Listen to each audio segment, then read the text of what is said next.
안녕하세요. 한국 생활은 처음이지. 예, 진행을 맡은 정성호입니다. 먼저 조미영 씨 나오셨네요. 안녕하세요. 안녕하세요. 조미영입니다. 아직까지도 적응을 못하는 게 있다면 뭐가 있을까요? 아직까지도요? 네. 네, 이렇게 갑자기 물어보시면. 갑자기 물어보는 것도 모르겠죠. 네. 예, 얘기해. 정착을 못했구나. 네? 자, 오늘 또 급하게 입석으로 타신 분입니다. 네, 정민호 씨 모셨습니다. 안녕하세요. 안녕하세요. 서울에서 완벽하게 정착한 정민우입니다. 아, 진짜 완벽합니까? 네. 서울 말도 서울에- 쓰잖아요. 2호선 전철역 5개만 대봐요. 좋습니다. 이거. 대림, 신도림, 땡! 아, 잠시 이거 봐요. 못했네. 잠실. 그 정도는 알고 계셔야지. 왕십리. 그러니까. 네네. 제일 고쳐지지 않는 것 중에 하나가 이 말투라고 합니다. 평생을 썼던 말투기 때문에 어려서부터 말투를 고치는데 얼마나 걸리셨습니까? 와, 이거 좀 솔직히 얘기해야 되는 거잖아요. 네네네. 저 솔직히 한 달 걸렸어요. 뭔 소리예요? 지금도 나오는데요, 말투가. 말투가 자꾸 살아있잖아요. 정민우가 자꾸 자투리를 말 시켜서 그런 거 아닙니까? 자, 궁금합니다. 진짜 안 고쳐지실 것 같은데. 저 서울말 쓰는데. 아니, 나 진짜. 서울말 아닌가요?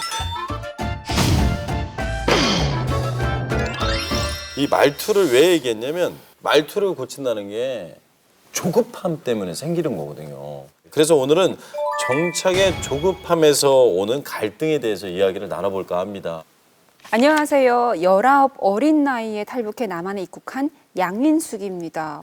남한에 발을 딛자마자 제 머릿속은 온통 빨리 돈을 모아야 한다는 생각뿐이었습니다. 성공. 북한에 있는 가족들을 데려오기 위해서였죠. 아, 성공이 그쵸. 아니구나. 가족들 때문에. 생활정보지를 들고 다니면서 식당에서부터 편의점, 주유소 등을 계속 전전했지만 일은 힘들고 그에 비해 급여는 너무 적었습니다. 네네네. 그러다 어느 날 한 남자를 소개받았어요. 예. 나이는 많았지만 제 생활에 도움을 줄 수 있을 것 같아 동거를 시작했습니다. 하지만 남편은 북한의 가족을 데려오는데 계속 반대했고 왜? 저는 가족을 포기할 수 없어 다툼만 계속됐습니다. 결국 20살 나이에 임신 8개월의 몸으로 이혼까지 하게 됐습니다. 오. 아니 그 사람을 사랑하게 되면 네. 그 사람 주변을 먼저 사랑을 하고 그걸 다 짊어지고 가야 되는 게 어쩌면 여성보다도 남성이 더 큰 작용을 해야 되는데 이분은 얼마나 이기적인지.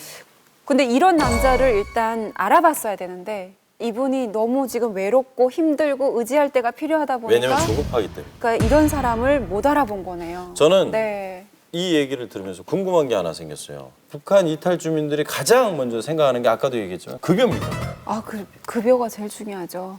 무에서 이제부터 유를 만들어 가야 되는 상황이잖아요. 그럼 이럴 때는 진짜 마음이 누가 진짜 옆에서 아무리 얘기해줘도 조급해질 수밖에 없거든요. 그리고 돈이 있어야 된다라는 생각이 딱 드니까 배운 거라든지 꿈, 희망 이런 거보다는 어. 무조건 돈만 해주는 일. 근데 가서 정작 하다 보면은 너무 힘들고 안 맞고 하게 되면 또 다른 직장을 찾게 되고 이러면서 직장도 계속 이전하는 그런 상황도 만들어지죠. 그러니까 직장을 이전을 많이 하는 이유가 이 급여 때문에도 있군요. 그렇죠. 결국 이 급여를 생각하다가 결혼을 선택을.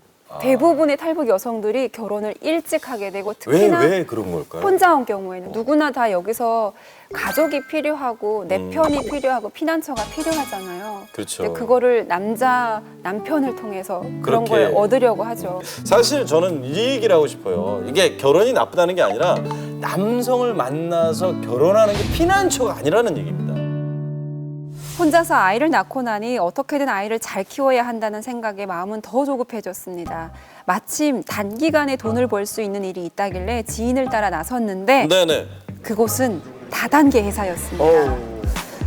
300만 원어치 물건을 사야 된다고 해서 샀는데 했는데. 가족도 없고 한국에 아무런 인맥도 없는 제가 무슨 수로 그 비싼 물건을 팔겠습니까? 어떡해. 아우 정말. 결국 물건들을 끌어안고 몇 날 며칠을 펑펑 울기만 했습니다. 그리고 결심했죠. 아이를 위해서라도 이렇게 살 수는 없다. 시간이 걸리더라도 제대로 된 직업을 가져야겠다고 생각했습니다. 낮에는 미용 학원에 다니고 밤에는 아르바이트를 병행하며 정신없이 하루하루를 보냈죠.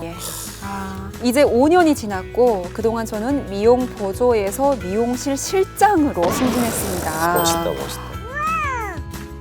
두 분한테 갑자기 질문을 드릴게요. 네. 나는 한국에 와서 다단계에 가본 적이 있다. 하나, 둘, 셋. 아, 있습니까? 없으시고. 예, 있어요? 저분 탈북자 아닌가 보네요. 왜? 100%다 걸쳐야 될 건데 한번. 근데 그게요? 네. 왜요? 좋은 회사 다니고 있다고 그렇게 막 나가서 열심히 나가다가 힘들게 살아도 되겠냐? 그냥 내 한번 따라가서 내가 안 말하고 한번 네 눈으로 직접 봐 이렇게 가서 일단 유치해서 가. 사람이 또 엄청 많아요. 돈 이기다 120만 넣고 180만 넣으면은 초보 사업자 나오는데 이렇게 하면 이걸로 시작하면 돈이 한 달에 가만히 있어도 돈이 들어와 이런 말을 하거든. 돈이 들어왔습니까? 2, 3만 원씩 한두 번 들어오다가 빡 끊기고 안 들어야 돼. 그래서 돈이 저는 안 들어옵니다 사장님. 왜 안 들어와요? 안 들어오니까 아니 공짜가 어디 있습니까? 이래야지 돈 들지. 빨리 부지런해서 자기 친구만 A 뭐 B 하면 된다고 막 이렇게 해서 도면만 하면 끝이야 끝난 거야. 그래 끝났어. 그 성공했다야 막 이런 말 하면 도면만 진짜로 160씩 넣으라고 또 데리고 와요. 근데 이게 정말 넘어가기가 쉬운 게요. 네. 말씀들을 워낙 잘하세요. 이분들이. 예, 진짜 가족 같은 분위기가 되어 있고 저분 변호사라고. 변호사인데도 일하신다고 이러거든요. 그러니까 안정적인 직업을 갖고 네. 있는 사람들도 여기에 투자를 해서 하고 있다. 그렇죠. 그러니까 너희 너무 집에도요. 네, 정수기부터 해가지고. 진짜 무슨 온수 매트가 3개씩 있었고요. 제가 조사한 바를 얘기를 해드릴게요. 탈북민 5명 중에 1명이 입국 후에 사기 피해를 당한 적이 있다고 합니다. 네. 일반 국민들의 사기 피해보다요. 무려 43배가 높다고 합니다. 내가 빨리 정착하고 싶다, 빨리 돈 벌고 싶다라는 그 조급함을 드러낼수록 그런 사기치는 분들한테는 딱 타겟이 될 수 있는 것 같아요. 그러니까요. 네. 그러지 마세요, 민우 씨. 그러니까요. 안녕하세요. 가족과 함께 입국한 탈북 7년차 한민국입니다. 어떻게든 나만 입국에만 성공하면 누구보다 더 잘 살 수 있다는 자신감이 있었는데요. 제가 딴 건 몰라도 머리 하나는 기가 막히게 좋거든요. 이분 불안합니다. 처음 도전한 것이 중장비 자격증이었습니다. 당신 이런 거 해본 적이 없잖아요. 떨어지면 우리 어떡해요? 풍사리가 난 천재다. 그게 네 남편 한민국이다. 그럼 그런 이 한민국가 시험에 떨어지려 있겠지? 딱 6개월만 참게 다 해봐. 그럼 우리 6개월 동안 뭐 먹고 삽니까? 애들도 학교도 가야 되고 그런데. 평생 호강할 텐데 그 6개월도 못 기다리나? 아니 그냥 기다리는 게 아니지 않습니까? 식당에서 설거지하는 건 내 진짜 너무 힘들단 말입니다. 야 그거 참 6개월만 참으란 말이야. 그럼 전제 남편이 다 알아서 남편 못 믿어? 아유 저까다 정말. 어쨌든 뭐 아내는 식당에서 주방일을 하고 저는 학원을 다니며 6개월을 버텼고 드디어 시험까지 치렀습니다. 그런데 결과는 낙방이었어요. 그럴 줄 알았어. 힘들어하는 아내를 볼 면목이 없어 저는 결국 자격증 시험을 포기하고 공사 현장으로 오토바이 배달로 온갖 일용직을 전전했습니다. 몸은 점점 지쳐갔지만 생활은 전혀 나아지지 않더군요. 우리가 너무 조급했던 것 같습니다. 이왕 시작한 거 한 우물을 그냥 쭉 팠어야 되는데 에휴, 내 때문에 미안합니다 여보. 아니다 내가 미안하지. 머리 나쁜 남편 때문에. 풍설이가 낳은 천재가 그런 말 하면 되겠습니까? 머리가 나쁜 게 아니고 그 조급한 마음이 문제인 것 같습니다. 지금이라도 다시 한번 도전해보는 게 어떻겠습니까? 아내의 설득으로 저는 다시 중장비 자격증에 도전을 했어요. 무려 4번의 재도전 끝에 드디어 자격증을 취득했습니다. 후배들에게 하고 싶은 말이 있다고 합니다. 조급한 마음이 정착하는 데는 오히려 방해가 된다는 얘기 저 대신 꼭 전해주시길 바랍니다. 정말 아내가 고생을 했어요. 근데 이게 내용을 듣다 보니까 네. 남편은 계속 반말을 하는데 아내분은 경어를 쓰세요. 원래 남편 반말 해야 되는 겁니다 북한에는. 북한엔 그래요? 네 남편은 온 집안에 세대주니까요. 반말을 한다고요? 또 세대주니까 나그네지. 나그네요? 집에를 안 들어오니 나그네지 무슨. 아버님 들어오세요 이제. 남편한테 화가 나서 아내가 그러면 어떻게 해요? 화날 땐 반말해요. 반말해요? 욕도 하죠. 욕도 해요? 그럼요. 똑같네요. 어쨌든 저희는 이제 오늘 조급함에 대해서 얘기를 해봤어요. 사실 정착하면 제일 먼저 생각나는 게 가족, 네. 그죠?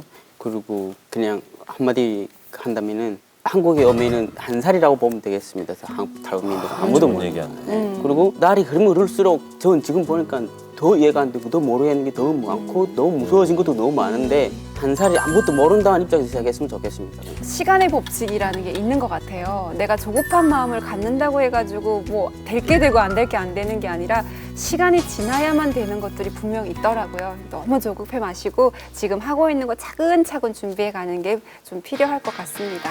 정말 천리길도 한 걸음부터라는 말이 있습니다. 그거 명심하시고요. 오늘 이 시간 방송 마치도록 하겠습니다.